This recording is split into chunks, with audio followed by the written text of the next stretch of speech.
নতুন চাকরিতে ঢুকেছি। কলকাতায় মেসে থাকি। দেশের বাড়িতে মা বাবা ভাই বোন সবাই আছেন। ছুটি ছাটায় বাড়ি আসি। একদিন বাড়ি থেকে খবর এলো মা ভীষণ অসুস্থ, আমি যেন এক্ষুনি বাড়ি চলে যাই। দুদিনের ছুটি নিয়ে বাড়ি চলে এলাম। মায়ের অচৈতন্য অবস্থা। দিনে 2-3 বার ডাক্তার আসছেন, এবেলা ওবেলা ওষুধ বদলে দিচ্ছেন। আমার বোন অক্লান্ত সেবা করছে। বাবা কিরকম থমথমে মুখে বসে আছেন। দুদিনের ছুটি ফুরিয়ে গেল। মায়ের অবস্থা কখনো একটু ভালো কখনো মন্দ। বোন আড়ালে আমায় ডেকে বললে, আমার বড্ড ভয় করছে, তুই আর কটা দিন থাক দাদা। বললাম, বুঝতেই পারছিস নতুন চাকরি, গিয়ে বলি যদি আরো কদিন ছুটি দেয়। তাহলে কাল ভোরেই চলে যা। ছুটি নিয়ে কিন্তু কালই আসবি, না হলে একা আমি থাকতে পারবো না। বাবা তো কিরকম হয়ে আছে।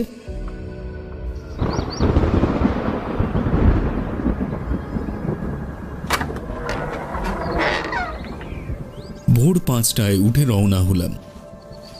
ভাদ্র মাস, সারা রাত্রি বৃষ্টি হয়েছে। রাস্তায় কোথাও কোথাও জল জমে আছে, আকাশ এখনো কালো।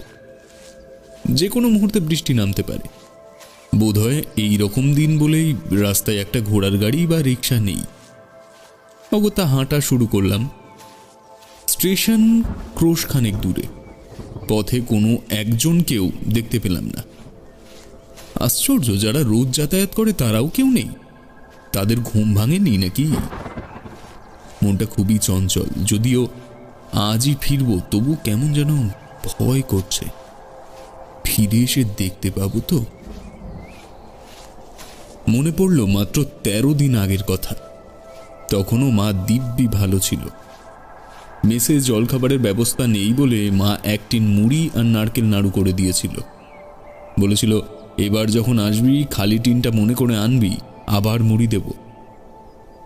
সেই এলাম, কিন্তু মায়ের সঙ্গে কথা হলো না। মা ঘুমোচ্ছে তো ঘুমোচ্ছেই। হঠাৎ একটা শব্দ পেয়ে পেছনে তাকাতেই লাফিয়ে সরে এলাম। আর সেই মুহূর্তেই একটা ঘোড়ার গাড়ি কিছু প্যাসেঞ্জার নিয়ে টক বগিয়ে গায়ের পাশ দিয়ে বেরিয়ে গেল। আর একটু হলেই চাপা পড়ে মরতাম। গাড়িটা যে আসছে দূর থেকে তার শব্দ পাওয়া উচিত ছিল।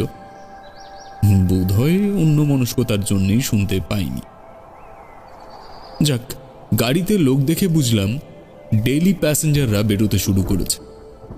কিন্তু কটা বাজলো, যা ঘড়িটাও ফেলে এসেছি। মুরুব্বে জোরে জোরে হাঁটা শুরু করলাম।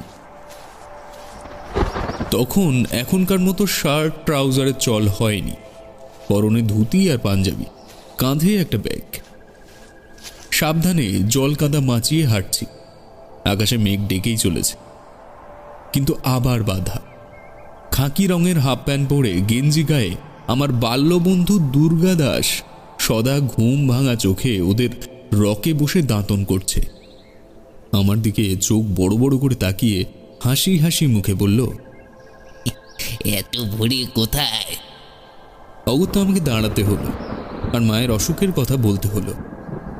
বলতে গিয়ে আমার গলার স্বরটা মিইয়ে গিয়েছিল। ও আমার মাকে ভালো করেই চেনে। কতদিন আমাদের বাড়ি এসেছে। আমার কথা শুনে ও দুঃখ পেল, যেন একটু চিন্তিতও মনে হলো। বলল, আজ না গেলেই ভালো করতে। বুকটা ছ্যাঁত করে উঠল। তাহলে আজ বেরিয়ে কি ভুল করলাম? সামলে নিয়ে বললাম, কি করব, নতুন চাকরি। আজই ফিরবে কিন্তু। ও আমাকে কেমন একরকম অপরিচিত গলা স্বরে হুঁশিয়ারি দিয়ে দিল। আজ অবশ্যই ফিরবে। হ্যাঁ, ফিরব, চলি বলে দ্বিগুণ জোরে হাঁটতে লাগলাম। ওই যা, দুর্গাদাসের কাছের থেকেও তো সময়টা জেনে নিতে পারতাম। আজকে সবই কেমন গোলমাল হয়ে যাচ্ছে। না, হুঁশিয়ারি করে চলাফেরা করতে হবে। কেমন যেন মনটা করছে আজ আমার নিজেরই কোনো দুর্ঘটনা না ঘটে। ঠিক সময় স্টেশনে এসে পৌঁছালাম। ট্রেন তখন ঢুকছে। তাড়াতাড়ি টিকিট কাটলাম। পাশ থেকে পরিচিত একজন বললে, কি ব্যাপার, চুচুরোর টিকিট চাইলে যে? চুচুড়ো? চমকে উঠে টিকিটটা দেখলাম। তাই তো, অন্য মনস্কভাবে চুঁচুড়ার টিকিট কেটে ফেলেছি। তাড়াতাড়ি টিকিটটা বদলে হাওড়ার টিকিট কেটে নিলাম। আবার মনে খচখচানি, হঠাৎ চুঁচুড়োর টিকিট কাটতে গেলাম কেন? ততক্ষণে ট্রেন প্ল্যাটফর্মে ঢুকে গেছে। গার্ড সবুজ নিশান নাড়ছে। আমি দৌড়ে যে বগিটা সামনে পেলাম তাতে উঠে বসলাম। জানলার ধারে একটা সিটও পেয়ে গেলাম। আমি যেই আরাম করে বসলাম অমনি মাথার মধ্যে যেন ইলেকট্রিক শক খেলাম। তাই তো, কি ব্যাপার হলো? স্টেশনে আসার পথে কার সঙ্গে কথা বললাম? ওই যে ছেলেটি খাকি হাফ প্যান্ট পরে গেঞ্জি পরে দাঁতন করছিল, ও কে? আমার বন্ধু দুর্গাদাস বন্দ্যোপাধ্যায়। সত্যি কি দুর্গাদাস? কিন্তু ও তো অনেকদিন মারা গেছে। ও আর আমি এক ক্লাসে পড়তাম। কি করে যেন মরলো? হ্যাঁ, গাছ থেকে পড়ে। সবই তো স্পষ্ট মনে পড়ছে। তাহলে তাহলে যে ওর সঙ্গে মাত্র 15 মিনিট আগেও সামনাসামনি কথা বললাম। প্রত্যেকটি কথা এখনো মনে পড়ছে। ওর শেষ কথা, আজই ফিরবে কিন্তু। তবে কি ও মারা যায়নি? নিশ্চয়ই মারা যায়নি। কি লজ্জার কথা! একটা জলজ্যান্ত মানুষকে এতদিন মৃত বলে জেনে রেখেছিলাম। অবশ্য দোষ আমারও খুব নয়। এক ক্লাসের ছাত্র হলেও ও পড়তো অন্য স্কুলে। ওর বাড়িটাও ঠিক আমাদের পাড়ায় নয়। ওর সঙ্গে যেটুকু দেখাশোনা হতো তা ফুটবল খেলার মাঠে। খেলার পর কখনো কখনো একসঙ্গে গল্প করতে করতে ফিরতাম, এই পর্যন্তই। ট্রেন তখন ছুটেছে বলাগড় জিরাট পার করে ব্যান্ডেলের দিকে। এই ট্রেনে কত দিন গিয়েছি, কত চিন্তা মাথায় নিয়ে হাওড়া পৌঁছেছি। কিন্তু আজ হঠাৎ ওই দুর্গাদাস আমায় ভাবিয়ে তুলল। কবেকার কত কথা মনে পড়তে লাগলো। ওর বাবার ছিল ঘোড়ার গাড়ির কারবার। 4খানা গাড়ি ছিল, দারুণ তেজি ঘোড়া ছিল 8টা। মেমারি বর্ধমান রাস্তাটা তখন দামোদরের বন্যায় ক্ষতবিক্ষত। তাই ওই লাইনে যে বাস চলতো তা সাময়িকভাবে বন্ধ হয়ে গেল। দুর্গাদাসের বাবা সময় বুঝে ঝাঁপিয়ে পড়লেন।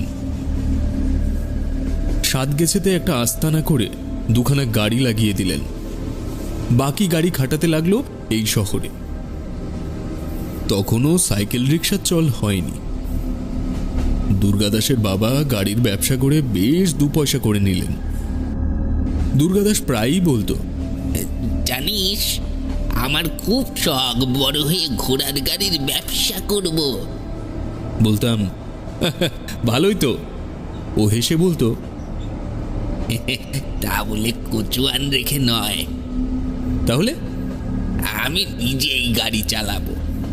বলে হাতটা তুলে এমন ভাবে টাগরায় একটা শব্দ করে হ্যাট হ্যাট করত, যেন এখনই সে গাড়ি ছোটাচ্ছে। ওর রকম দেখে আমার খুব হাসি পেত।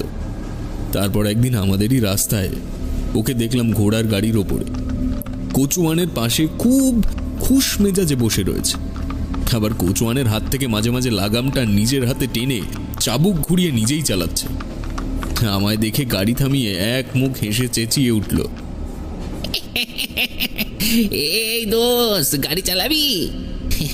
বললাম, না ভাই, ভয় করে। ও হাসতে হাসতে বলতো, ভয়? পাগল, একেবারে পাগল। বলে গাড়ি ছুটিয়ে দিত। এসব কবেকার কথা আজ হঠাৎই মনে পড়ল। ট্রেন ব্যান্ডেলে এসে পৌঁছেছে। এক ভার চা খেলাম। হঠাৎ মার কথা মনে পড়ল। মা এখন কেমন আছে কে জানে। মনে মনে প্রার্থনা করলাম, ভগবান এরই মধ্যে আমায় মাতৃহারা করো না। ট্রেন ব্যান্ডেল ছাড়ল। আবার মুখের উপর এলোমেলো চুল এসে পড়ার মতো দুর্গাদাসের কথা মনে পড়তে লাগলো। তখন ওদের ঘোড়ার গাড়ির ব্যবসা আর নেই। একদিন শুনলাম দুর্গাদাসের মায়ের খুব অসুখ, বাঁচবেন কিনা সন্দেহ। সেদিন খুব বৃষ্টি, আকাশে ঘন ঘোর। আমি ছাতা মাথায় দিয়ে গুটি গুটি পায়ে মাসিমাকে দেখতে গেলাম। আমি ছেলে মানুষ, জানি আমাকে কেউ গণ্য করবে না, তবু এই বিপদে দুর্গাদাসের কাছে থাকতে ইচ্ছে করল, সেই জন্যই আমার যাওয়া। তখনও আমি জানতাম না ছোট ছেলে হলেও আমি ওদের কতখানি কাজে লাগতে পারি। ব্যাপারটা এই, ডাক্তার সেদিন সকালে যে প্রেসক্রিপশন করেছেন সেই ওষুধ এখানে পাওয়া যাচ্ছে না, কাছের মধ্যে একমাত্র বর্ধমানে পাওয়া যেতে পারে। কাছে মানে তা 40 মাইল দূরে। বাস ছাড়া যাবার অন্য উপায় নেই, তাও কখন কোন বাস ছাড়বে তা কেউ স্ট্যান্ডে না গেলে বলতে পারবে না। ওষুধটা আনা খুবই জরুরি, তখনই আনা দরকার, কিন্তু এমন কাউকে পাওয়া যাচ্ছে না যাকে বর্ধমানে পাঠানো যায়। মায়ের মাথার কাছে বসে রয়েছে দুর্গাদাস, তার যাওয়ার প্রশ্নই ওঠে না। তখন আমিই বললাম, প্রেসক্রিপশনটা দিন, আমি নিয়ে আসছি। সবাই অবাক হলেন, এই জল বৃষ্টিতে আমি যাব? বললাম, দেরি করবেন না, দিন, ঠিক ঠিক নিয়ে আসব। আজ ভাবতে অবাক লাগে তখন কতই বা আমার বয়স, কিন্তু কারো বিপদে সাহায্য করার জন্য মনটা এমনই তৈরি হয়েছিল যে কোনো বাধাই গ্রাহ্য করিনি। সেদিনই বিকেলের মধ্যে বর্ধমান থেকে ওষুধ এনে দিয়েছিলাম। দুর্গাদাসের মা ভালো হয়ে গিয়েছিলেন। সেই দুর্গাদাস, ওকে সত্যি বেঁচে আছে? তবে কি ওর মৃত্যুর খবরটা ভুল শুনেছিলাম? কিন্তু তারপর তো কখনো ওকে দেখিনি। যদিও বেঁচেই থাকবে তাহলে তো একদিন না একদিন দেখতে পেতাম। ওর বাড়ির কাউকেই দেখিনি। কি জানি, মাথাটা কেমন ঝিমঝিম করে উঠল। ঠিক করলাম মেসে গিয়ে আমার দেশের কাউকে জিজ্ঞেস করব, অবশ্য যদি তার দুর্গাদাসের কথা মনে থাকে। বেলা 9টা। তাড়াতাড়ি মেসে ঢুকেছিলাম। এখনই নিয়ে খেয়ে অফিস যেতে হবে। সিঁড়ির মুখে বিজয়ের সঙ্গে দেখা। ও আমার দেশের ছেলে, একসঙ্গে পড়তাম। আমায় দেখে ও চমকে উঠল, বলল, কি হয়েছে তোমার? চোখ বসে গেছে মুখে। বললাম, মায়ের খুব অসুখ। তাহলে চলে এলে কেন? বললাম, ছুটি নেব, আজই চলে যাব। বিজয় চলে যাচ্ছিল, ওকে ডাকলাম। ইতস্তত করে বললাম, আচ্ছা, তোমার দুর্গাদাসকে মনে আছে? দুর্গাদাস বন্দ্যোপাধ্যায়? বিজয় থমকে গেল, বলল, খুব মনে আছে, কিন্তু এতকাল পর হঠাৎ তার কথা? সে তো কবে মারা গেছে, মনে নেই? আম গাছ থেকে পড়ে। আমি শক্ত করে দরজার পাল্লাটা চেপে ধরলাম। কিন্তু ওদের বাড়ির কাউকে দেখি না কেন? দুর্গাদাস মারা যাওয়ার পরেই তো ওরা এখানকার পাট চুকিয়ে দিয়ে চলে গেল ওদের চুঁচুড়ার সাবেকি বাড়িতে। ওর মা তার কিছুদিন আগেই মারা গিয়েছিল এই রক্ষে। কোনো রকমে টলতে টলতে উপরে উঠে এসে শুয়ে পড়লাম। আর কিছু ভাবতে পারছিলাম না। বৃষ্টির আর বিরাম নেই, বৃষ্টির সঙ্গে আবার ঝোড়ো হাওয়া। অফিস থেকে বেরিয়ে এমনই আমার ভাগ্য, আগের ট্রেনটা একটুর জন্য ধরতে পারলাম না। পরের ট্রেন ধরে যখন দেশের বাড়ির স্টেশনে পৌঁছালাম, রাত তখন 11:15। সমস্ত স্টেশন নিঝুম। 2-4 জন প্যাসেঞ্জার যারা নামলো তারা ছাতা মাথায় দিয়ে বেরিয়ে গেল। আমি ছাতা নিতেও ভুলে গিয়েছিলাম। স্টেশন থেকে নেমে স্ট্যান্ডে এসে দেখি একটি গাড়ি বা রিক্সাও নেই, চারিদিকে ঘুট ঘুটে অন্ধকার। সর্বনাশ, এই বৃষ্টিতে বাড়ি পৌঁছাবো কি করে? এদিকে মায়ের জন্য মন ছটফট করছে। মা কেমন আছে কে জানে, গিয়ে দেখতে পাবো তো। একটা শেডের নিচে কোনো রকমে মাথা বাঁচিয়ে দাঁড়িয়ে আছি। বিদ্যুৎ চমকালো। ক্ষণিকের সেই আলোয় দেখলাম দূরে তেঁতুল গাছটার তলায় একটা ঘোড়ার গাড়ি দাঁড়িয়ে আছে। ছুটলাম, কাছে গিয়ে দেখি গাড়ি আছে, ঘোড়া দুটো ভিজছে বটে, কিন্তু গাড়োয়ান নেই। নিশ্চয়ই কাছে পিঠে কোথাও আছে মনে করে কোচোয়ান কোচোয়ান বলে কয়েকবার চিৎকার করলাম, কিন্তু কেউ এলো না। আবার বিদ্যুৎ চমকালো। দেখলাম পুকুরের জল রাস্তায় উঠে সব একাকার করে দিয়েছে। কোথাও কোনো প্রাণীর অস্তিত্ব নেই। কি করব, কিভাবে বাড়ি পৌঁছাবো ভাবতে ভাবতে কান্না পেল। এত কাছে এসেও মাকে দেখতে পাবো না। এমনই সময় ঠিক পেছনে ছপাত ছপাত শব্দ। কেউ যেন রাবারের জুতো পরে জলের ওপর দিয়ে হেঁটে আসছে। ফিরে দেখি মাথায় হুড নামানো রাবারের টুপি, গায়ে ওয়াটারপ্রুফ একটা লোক এসে দাঁড়ালো। উঠে পড়ুন বাবু। বলে যেন আদেশ করেই লোকটা কচুয়ানের আসনে উঠে বসল। কত ভাড়া দিতে হবে, কোথায় নিয়ে যেতে হবে, এসব কিছুই বলার সময় পেলাম না। গাড়ি চলতে শুরু করে দিয়েছে। গাড়ি তো ছুটছে না, যেন উড়ে যাচ্ছে। শুধু 4টে চাকার ধাক্কায় রাস্তার জল দুভাগ হয়ে চারিদিকে ছিটকে পড়ছে। এদিকে ঝোড়ো হাওয়া। 10 মিনিটেরও কম সময়ে একেবারে বাড়ির সামনে গাড়ি এসে দাঁড়ালো। কচুয়ান তার আসন থেকে নেমে এসে দরজা খুলে দিল। আমি ভিজতে ভিজতেই পার্স খুলে টাকা দিতে যাচ্ছিলাম। কচুয়ান বলল, আগে বাড়ি ঢুকুন, তারপর টাকা দেবেন। দরজা ঠেলতেই বোন এসে দরজা খুলে দিল, মুখে উদ্বেগের ছাপ। উফ, এসে পড়েছিস? খুব ভাবছিলাম রে। মা? সন্ধ্যাবেলা অবস্থা একটু খারাপ হয়েছিল, এখন ঠিক আছে। তুই আয়, উপরে আয়। দাঁড়া, ভাড়াটা দি। বলে টাকা দিতে গিয়ে দেখি কচুয়ান নেই, শুধু খালি গাড়িটা দাঁড়িয়ে আছে দোরগোড়ায়। আরে, কচুয়ান গেল কোথায়? হাঁক ডাক করেও তো সাড়া পেলাম না। বোন বলল, নিশ্চয় চেনা কচুয়ান, কাল ভোরে এসে ভাড়া নিয়ে যাবে। তুই জামা কাপড় ছাড়বি, চল। উপরে উঠে এলাম। একটু পরেই নিচে গোলমাল, কে যেন কি বলছে। কি ব্যাপার জানবার জন্য নিচে নেমে এলাম। দেখি লুঙ্গি পরা, গেঞ্জি গায়ে, মাথায় গামছা জড়ানো একটা লোক। তাকে খুবই বিভ্রান্ত দেখাচ্ছে। সে যা বলল তা শুনে আমার তো হাঁ। ওই লোকটাই আসল কচুয়ান। বৃষ্টিতে প্যাসেঞ্জার নেই বলে স্টেশনে ঘুমোচ্ছিল। তারপর গাড়ি নিয়ে বাড়ি যাবে বলে এসে দেখে গাড়ি নেই। নিশ্চয়ই কোনো গাড়ি চোর গাড়ি নিয়ে পালিয়েছে ভেবে সে পাগলের মতো ছুটতে ছুটতে এসে দেখে গাড়িটা এখানে পড়ে আছে। চোর উধাও। যাই হোক, গাড়ি যে ফিরে পেয়েছে এতেই সে খুশি। গাড়ি নিয়ে কচুয়ান চলে গেল, কিন্তু চোরের মীমাংসা হলো না। একটা কথা অস্পষ্টই থেকে গেল। যদি সে চোরই হয়, তাহলে আমাকে গাড়িতে ডেকে তুললই বা কেন? আর কেনই বা ভাড়া না নিয়ে চলে গেল? বুঝলাম ছোকরাটা কচুয়ান নয়, চোরও নয়, কোনো মহৎ যুবক। তাকে আর কোনোদিন দেখতে পাবো কিনা জানি না, তাই মনে মনে তাকে সকৃতজ্ঞ নমস্কার করলাম। ঘুমোবার আগে কিছু একটা বই পড়া আমার অভ্যাস। আলমারি থেকে একটা পুরনো গল্পের বই টেনে নিয়ে পড়তে গেলাম। ঠক করে কি যেন বুকের ওপর পড়ল। দেখি মাথায় হুড নামানো রাবারের টুপি আর ওয়াটারপ্রুফ গায়ে 18-19 বছর বয়সের একটা যুবকের ছবি। ভালো করে দেখলাম ছবিটা আমার বন্ধু দুর্গা দাসের। কোনো এক সময়ে ছবিটা ও আমায় দিয়েছিল ওকে মনে রাখার জন্য। আশ্চর্য, ছবিটা এতদিন কোথায় ছিল? ভাবতে ভাবতে আর একটা কথা মনে হতেই শিউরে উঠলাম। ওয়াটারপ্রুফ গায়ে কচুয়ানটি তাহলে কে? ঠিক এরকমই আরেকটি ঘটনা আমার জীবনে ঘটেছিল। সেটি আমাদের গ্রামের কালুদার সাথে।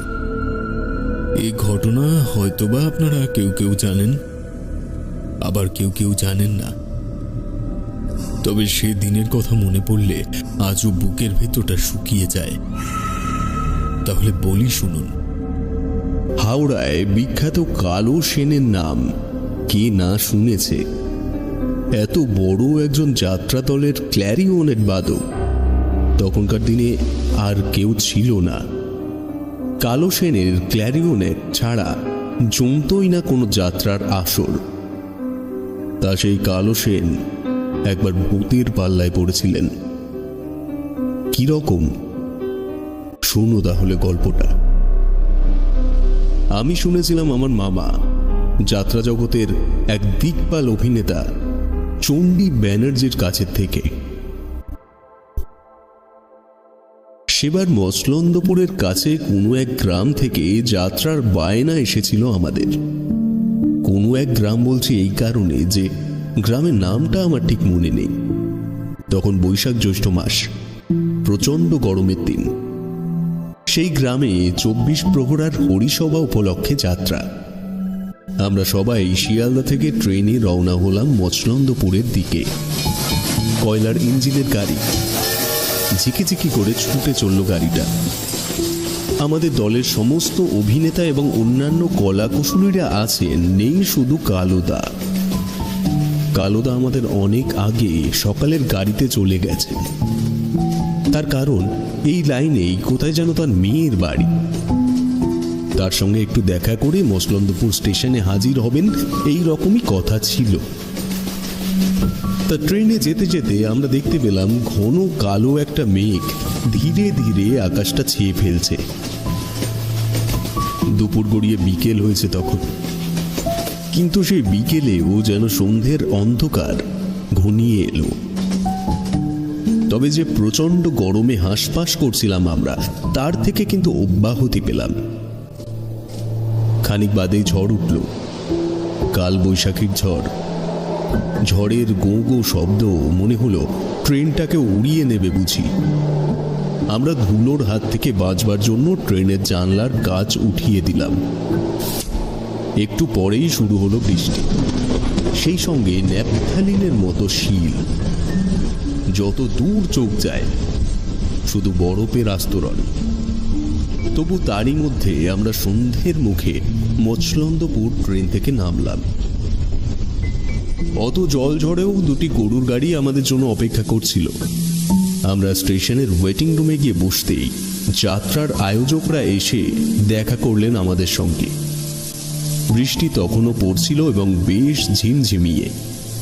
কাজেই সেই বৃষ্টি মাথায় নিয়ে বেরোনোর কোনো প্রশ্নই ছিল না। তবুও ওদের আয়োজক দুলালবাবু বললেন, মহাশয়গণ, আপনারা যে সেই কলকাতা থেকে এত দূরে গাওনা গাইতে এসেছেন, এতে আমাদের কৃতজ্ঞতা শেষ নেই। তবে দোহাই আপনাদের, এই দুর্যোগ দেখে ফিরে যাবেন না যেন। আজ রাতে না হয় কাল রাতেও গাওনা আমাদের হবেই। দুর্যোগের ব্যাপারে আমাদের তো কোনো হাত নেই, এসব হচ্ছে গিয়ে বিধির বিধান। তাই আমরা বললাম, না না, ফিরে যাওয়ার কোনো প্রশ্ন ওঠে না, সে ব্যাপারে আপনারা নিশ্চিন্ত থাকতে পারেন। কিন্তু মুশকিল হচ্ছে আমাদের কালুদাকে নিয়ে। কালো সেনের ক্লারিওনেট ছাড়া আমাদের যাত্রা তো জমবে না। তা সেই কালুদাই যে নেই। আসেন নাই তিনি? না, এইখানেই কোথাও যেন তার মেয়ের বাড়ি। উনি সকালের গাড়িতে মেয়ের বাড়িতে এসেছেন। কথা ছিল এই গাড়িতেই উনি আমাদের সঙ্গে এসে একসঙ্গে যাবেন। তার জন্য অবশ্য চিন্তার কিছু নেই। যা দুর্যোগ গেল তাতে মনে হয় উনি ঠিক সময় এসে ট্রেন ধরতে পারেননি। পরের গাড়ি কখন? সে তো রাত 12টায়। সর্বনাশ, এখন তাহলে কি করা যাবে? চিন্তার কিছু নাই আপনাদের। বৃষ্টি থামলে আপনারা এগিয়ে চলুন। তারপর যদি উনি রাত 12টার গাড়িতে আসেন, তাহলে তাকে নিয়ে যাওয়ার ব্যবস্থা আমরা করিয়ে রাখব। আমরা বললাম, তা না হয় হলো, কিন্তু যদি তিনি 12টার গাড়িতেও না আসেন, তাহলে কি হবে? কি আর হবে বাবু, মানুষের সুখ অসুখ তো আছেই। একান্ত উনি আসতে না পারেন, ক্লারিওনেট বাজানোর লোক আমরা আশপাশের গ্রাম থেকেই ধরে আনবো। মনের মতো হয়তো হবে না আপনাদের, তবু কাজটা তো চালিয়ে দেবে। আমরা এবার স্বস্তির নিঃশ্বাস ফেললাম। কেননা কালো সেনের ক্লারিওনেট ছাড়া আমাদের যাত্রার দলকে কেউ যে মেনে নেবে তা কিন্তু ভাবতেই পারিনি। বেশ একটু রাত করেই বৃষ্টি থামল। বৃষ্টি থামলে আমাদেরও যাওয়ার পালা। তা আমরা যখন যাওয়ার তোড়জোড় করছি, তখন আমাদের অধিকারী মশাই বললেন, দেখুন মশাইরা, রাত যখন হয়ে গেল, আজ আর রাতে যাত্রা হওয়ার তো কোনো সম্ভাবনাই নেই। তখন আর একটু অপেক্ষা করে কালোদার জন্য 12টার গাড়িটা দেখেই যদি রওনা দিই, তো ক্ষতিটা কি? আমার মনে হয় সেটা করাই ভালো। তাতে কালোদার কাছে আমাদের আন্তরিকতাটা বেশ ভালোই প্রকাশ পাবে। কি বলেন? অধিকারীর কথায় আমরা সবাই একমত। কেননা হাজার হলেও এটা একটা মানসিকতার ব্যাপার। এই দূর দেশে ভিন গায়ে দুর্যোগের রাতে একজন মানুষের জন্য অপেক্ষা না করে তাকে একা রেখে স্বার্থপরের মতো চলে যাওয়াতে কারো সায় ছিল না। তাই 12টার গাড়ি পর্যন্ত আমরা অপেক্ষা করলাম। কিন্তু না, অপেক্ষা করাটাই সার হলো আমাদের। 12টার গাড়িতেও কালুদা এলেন না। এটা কিন্তু একটা অঘটন, কেননা কালুদার অনুপস্থিতি এবং মধ্যরাতে সূর্যোদয় দুটোই অসম্ভব ব্যাপার। তবে কি কালুদার কিছু হলো? শরীর খারাপ করল না তো? হাই প্রেশারের রোগী এমনিতেই, বলা তো যায় না। এমন সময় হঠাৎই এক চমকপ্রদ সংবাদ। এই ট্রেন থেকে এমন এক যাত্রী স্টেশনে নামলেন যিনি আমার পূর্ব পরিচিত। আমাকে দেখেই একগাল হেসে বললেন, চণ্ডীদা, এত রাতে কোথায়? বললাম, দেখতেই তো পাচ্ছ ভাই, যাত্রা গাইতে যাচ্ছি। তার জল ঝড়ের জন্য আটকে গিয়ে দেরি হয়ে গেল। কি আশ্চর্য, ঝড় জল তো অনেকক্ষণ থেমে গেছে। তা গেছে, তবে এর আগের গাড়িতে আমাদের সঙ্গে কালুদার আসার কথা ছিল, তিনি আসেননি। তাই লাস্ট ট্রেনের অপেক্ষায় কালুদার জন্য বসেছিলাম আমরা। হায় কপাল, কালুদার আমি তো একসঙ্গেই এলাম, একই বগিতে। প্রাকৃতিক দুর্যোগের কারণে একটুর জন্য আগের গাড়িটা ধরতে পারেননি উনি, তাই দারুণ আফসোসও করছিলেন। এমন সময় শান্তিডাঙ্গার মাঠে গাড়িটা সিগন্যাল না পেয়ে থেমে গেল। একজন সহযাত্রীর কথা শুনে উনি নেমে পড়লেন। আসলে তোমরা যে গ্রামে যাচ্ছ সেই গ্রাম নাকি ওখান থেকে মাত্র মাইল 2 দূরে। আমরা হাই হাই করতে লাগলাম। কর্মকর্তারা বললেন, সর্বনাশ হয়ে গেছে মশাই, শান্তিডাঙ্গার 2 মাইল দূরে আমাদের গ্রাম, এটা ঠিকই, কিন্তু মুশকিল হচ্ছে যত সব ঠ্যাঙারে আর ডাকাতের ঘাঁটি ওই দিকে। ও পথে গেলে ওদের নজর এড়ানো অসম্ভব। ভদ্রলোক তো দেখছি বেখনে মরবেন। আমি এবার ট্রেনের ভদ্রলোককে বললাম, আচ্ছা আপনি তো মশাই স্থানীয় লোক, কালুদা যখন পরের কথা শুনে নামলেন তখন আপনি কেন বাধা দিলেন না তাকে? অনেক বারণ করেছে চণ্ডীদা, কিন্তু উনি শুনলেন না। কি বললেন জানো? বললেন আজই হবে আমার শিল্প জীবনের পরীক্ষা। মৃত্যুর দূত যদি আমার সামনে এসে দাঁড়ায় আর আমার এই ক্লারিওনেটের জাদুতে যদি তাকে মোহিত করতে না পারি, তাহলে বৃথাই আমার সাধনা, আমি এখানেই নামবো। কর্মকর্তারা বললেন, বলেন কি মশাই, উনি তো দেখছি মহানুভব লোক, নিজের শিল্প সত্তার প্রতি এত বিশ্বাস, একটুও ভয় ডর নেই। অধিকারী বললেন, জাত শিল্পী কি আর ওসব ভয় ভীত হয় মশাই? আসলে এটা একটা গড পাওয়া। কর্মকর্তারা বললেন, তবে আমাদের মনে হয় যে লোকটি ওকে শান্তিডাঙ্গায় নামিয়েছে সে নিশ্চয়ই ডাকাতের লোক। ডাকাত না হলে এত রাতে কেউ ওখানে নামাবে না বা কাউকে নামতেও বলবে না। আর এই ডাকাতদের জন্যই রোজ রাতে গাড়িগুলো ওখানে থামে। না থামানো ছাড়া উপায়ও নেই। ওদের কথা না শুনলে রেল কর্মচারীগুলোও আচমকা যখন তখন মারধর খেয়ে মরবে। যাক, কালুদার কপালে কি আছে তা ভগবানই জানেন। এখন আমরা ভালোই ভালোই গ্রামে গিয়ে পৌঁছতে পারলে বাঁচি। আমরা সবাই গরুর গাড়িতে চললাম এবং কাদা মাটির পথ পার হয়ে অতি কষ্টে গ্রামেও পৌঁছালাম। চাঁদ ও তারায় আকাশ তখন ঝলমল করছে, দুর্যোগের চিহ্ন মাত্র নেই। তবে এই তো সত্যি, কালুদা গিয়ে পৌঁছাতে পারেননি। আমাদের সকলেরই মনে একটা আতঙ্ক জেগে উঠল। কালুদা কি তাহলে সত্যি ডাকাতের হাতে পড়লেন? তা যদি না পড়েন তাহলে এতক্ষণ কি করছেন কালুদা? যে পথে উনি এসেছেন সেই পথে আমরা পৌঁছাবার অন্তত 2 ঘন্টা আগে ওনার পৌঁছে যাওয়ার কথা। যাই হোক, সে রাত দেখতে দেখতে কেটে গেল। পরদিন সকালে কালুদার খোঁজে লোক গেল শানকিডাঙ্গার দিকে, কিন্তু না, কেউ কোনো খবরই দিতে পারল না কালুদার। আমরা দুঃখ ভরা মনে সে রাতে যাত্রার আসরে নেমে পড়লুম। অদ্ভুত ব্যাপার, কনসার্ট বেজে ওঠার সঙ্গে সঙ্গেই শোনা গেল কালো সেনের ক্ল্যারিওনেট। কি আশ্চর্য, কালো সেন নেই, কিন্তু তার ক্ল্যারিওনেট বাজে কোত্থেকে? ক্ল্যারিওনেট অবশ্যই বাজছে, বাজাচ্ছে এক গ্রাম্য লোক। সে বলল, মশাই, বেসুরো বাজনাদার মনে নেহাত নিরুপায় না হলে আমাকেও ডাকে না, কিন্তু এই আসরে বসে ক্লারিওনেটে মুখ দেওয়া মাত্রই সুর যে কিভাবে বেজে উঠেছে তা আমি বুঝতে পারছি না। আসলে এটা শুধু আমি আমার ঠোঁটেই ছুঁয়ে রেখেছি, কিন্তু বাঁচাবার আগে আপন মনেই বেজে চলেছে ও। আমার সত্যি অবাক লাগলো। শুরু হলো যাত্রা, বাজতে লাগলো ক্ল্যারিওনেট। সে কি অনবদ্য সুর, যেন মধু ছড়ছে সুরে সুরে। ভোরবেলা যাত্রা শেষ হলো। আমরা সেই দিনটাও সেই গ্রামে বিশ্রাম নিলাম। আমরা 2-3 জন বন্ধু মিলে নিজেরাই একবার কালোদার সন্ধানে বেরিয়ে পড়লাম সেই শানকিডাঙ্গার মাঠের দিকে। এটা আমাদের কর্তব্য। আমরা তার খোঁজ খবর না নিয়ে ফিরে যাই কি করে? শানকিডাঙ্গার আশেপাশের গ্রামের লোকরা বলল, বাবু, আমরা কুখ্যাত লোক, চুরি ডাকাতি আমরা করি বটে, তবে একজন শিল্পী লোককে আমরা শুধু শুধু মেরে ফেলবো কেন? তবে সে রাতে আমরা সবাই যাত্রার আসরেই ছিলাম। তারপর ঝড় জলে যেদিকে পেরেছি পালিয়েছি। আমাদের মনে হয় তিনি নিশ্চয়ই পথ ভুল করে অন্য কোথাও চলে গেছেন। তবে কেননা সে রাত্রে ওকে পথ বলে দেওয়ার মতো লোকও তো কেউ ছিল না গ্রামে। কথাটা অবিশ্বাস্য নয়, কিন্তু পথ ভুল করে কোথায় বা যেতে পারেন কালোদা?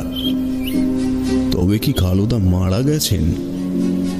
তার প্রেতাত্মাটা ট্রেনের ওই ভদ্রলোককে দেখা দিয়ে অন্যের কথা শুনে শানকিডাঙ্গায় নেমে যান, এবং কালোদার প্রেতাত্মাই ওই আনাড়ি গ্রাম্য ক্লারিওনেট বাদকের বংশীতে ভর করেন।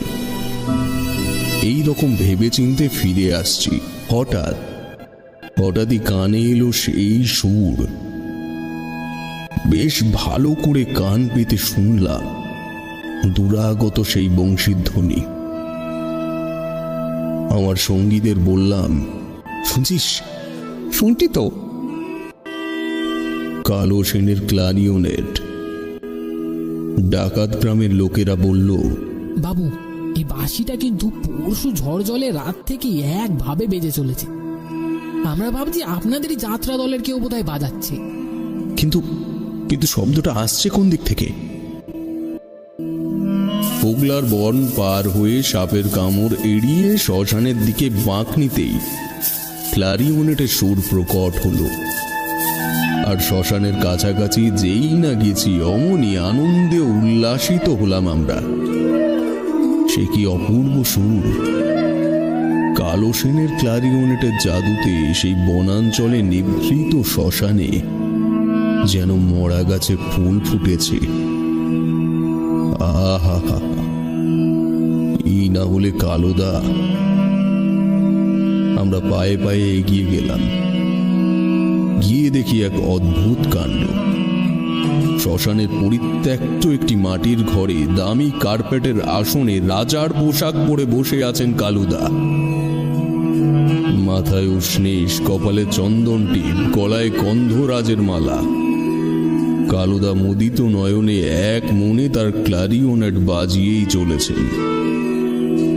আমরা বিস্ময়ে হতবাক। সবাই একজোটে বললাম, কালুদা, কালুদা, কালোদা, এ কালুদা, কালুদা, কালোদা। কালুদা শুনতেই পেলেন না আমাদের কথা। আমরা আবার ডাকলাম, ও কালোদা, কালোদা, কালোদা। কালুদা, আপনি এখানে বসে কি করছেন? আমরা যে চারিদিকে আপনাকে খুঁজে বেড়াচ্ছি। কিন্তু কে শুনে কার কথা? কালো সেনের ক্লারিওনেট আরো মধুর সুরে বাজতে থাকে। অবশেষে আমি গিয়ে গায়ে হাত দিলাম, আদর করে ডাকলাম, কালুদা। এতক্ষণে সংবিত ফিরে পেলেন কালুদা। আর কি আশ্চর্য, আমি স্পর্শ করা মাত্র সেই উষ্ণীষ রাত পোশাক, দামি কার্পেটের আসন কোথায় যেন মিলিয়ে গেল। রইল শুধু গলার গন্ধরাজের মালাটা। কালুদা হতভম্ব হয়ে আমাদের মুখের দিকে তাকিয়ে বললেন, এ কি, তোমরা এখানে কেন? আপনি এখানে কেন? আমি কোথায়? আপনি শ্মশানে।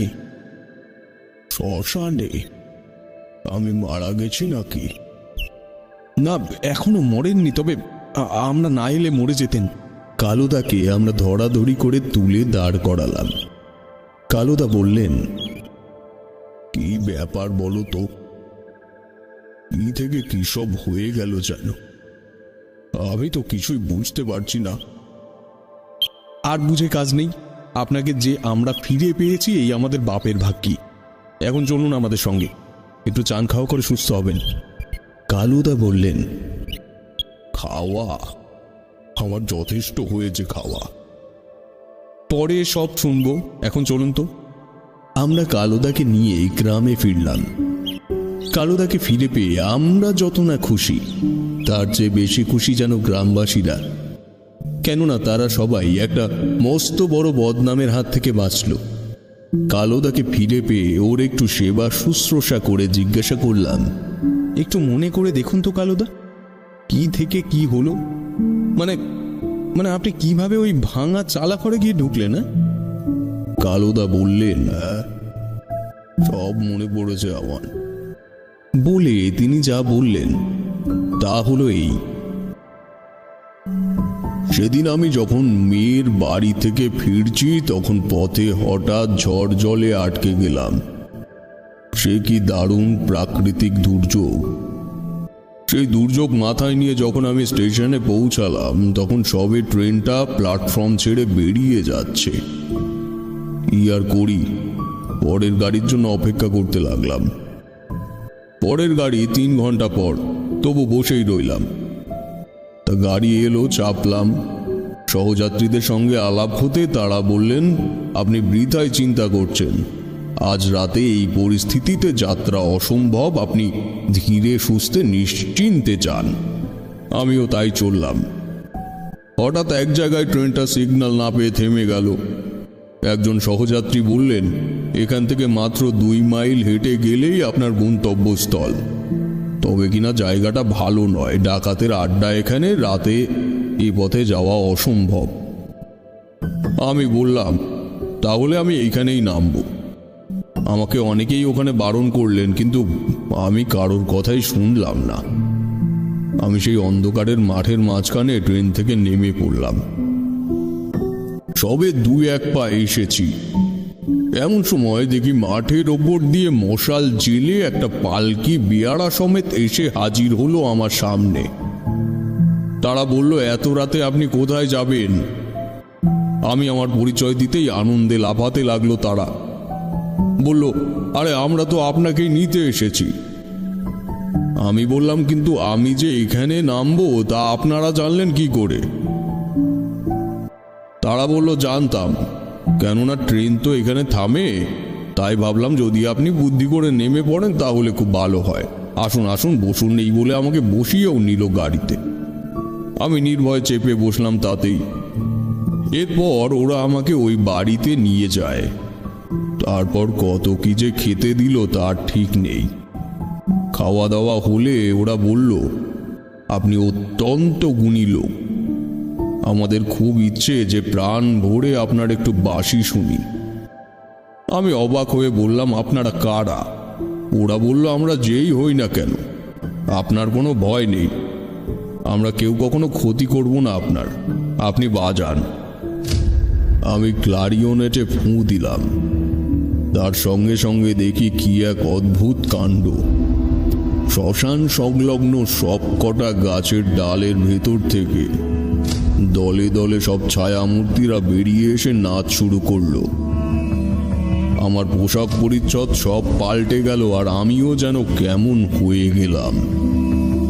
সারা রাত ওরা নেচে নেচে ভোরবেলা মিলিয়ে গেল। এরপর দিনের আলোতেও আমি না পারলাম চোখ মেলতে, না পারলাম বাঁশি থামাতে। শুধু মাঝে মাঝে শুনতে পেলাম, বাজিয়ে যাও কালো সেন, বাজিয়ে যাও। এমন আমরা কখনো শুনিনি। এর পরদিন শেষ সন্ধ্যা হতেই আবার ওরা অন্ধকার থেকে বেরিয়ে এসে নাচ শুরু করলো। আমি ক্ষুধা তৃষ্ণা সবকিছু ভুলে গেছি ভাই। তাই এভাবে কদিন কেটেছে বলো তো? আমরা সব বললাম, তারপর বললাম, যে কদিনই কাটুক, ভগবানের দয়ায় আপনাকে যে ফিরে পেয়েছি এই ঢের। এখন ভালোই ভালোই পালাই তো চলুন। গ্রামবাসীদের সহায়তায় আমরা সেদিনই বিকেলের গাড়িতে কলকাতায় ফিরে এলাম। তবে এরপর থেকে কালোদা দল ছেড়ে একা একা কোথাও বাজাতে চাননি।